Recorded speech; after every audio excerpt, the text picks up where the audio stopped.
Welcome to the video, Why Spacewalks Are Real. Flat Earthers often claim that all spacewalk video is actually filmed underwater rather than in space. They also claim that space doesn't exist at all, but rather there is some kind of magic dome above which there's perhaps water or some other mythical substance. Here we show NASA's Neutral Buoyancy Lab, where astronauts train for specific tasks which will be carried out on the ISS, the International Space Station.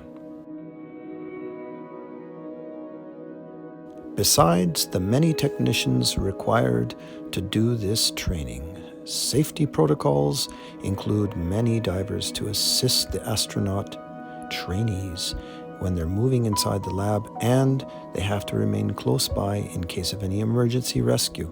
Now you have to realize that these are real people doing this, and they have to follow safety protocols, and they get paid, and that's part of the job.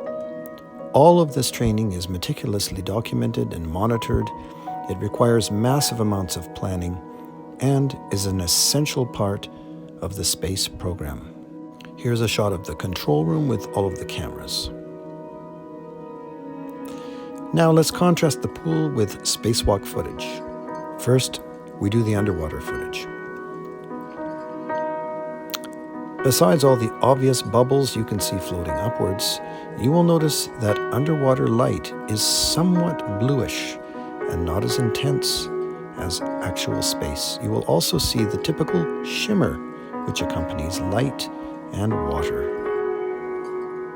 There is nothing unusual about this. Here are some more examples of the shimmy you can see as the light plays with the water. Okay, now let's go to space. You see right away the light is much more intense and it's stable. There is no fluctuation, there is no shimmer, shadows from the surface of the water. Obviously there are no bubbles because they're not underwater, they're in space. You can see our beautiful planet Earth behind the astronauts as they work. Here's a close-up of an astronaut suit. You can look at the lighting. And in contrast, there's somebody underwater. Notice, due to the water, the background objects are quite a bit dimmer because water does dissipate light, whereas in space, you don't have that problem. There is no particle.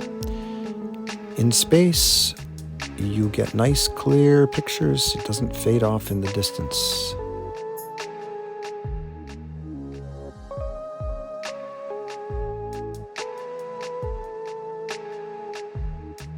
Now going back underwater, I want you to notice something. Everything that is a tether or some kind of a loop is going to be drawn down by gravity if it's not under any other kind of tension. So underwater, everything is going to show you the direction of gravity. Here in this picture, you'll see everything is going to be drawn in one direction, which is toward gravity.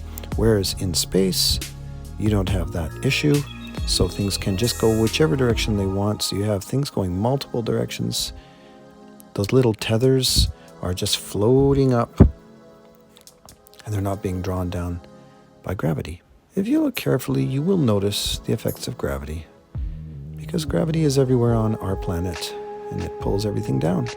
And in space, it's not that way, so things do not behave the same way. If you are observant, you will notice these things after a while, and you will see that spacewalks are real.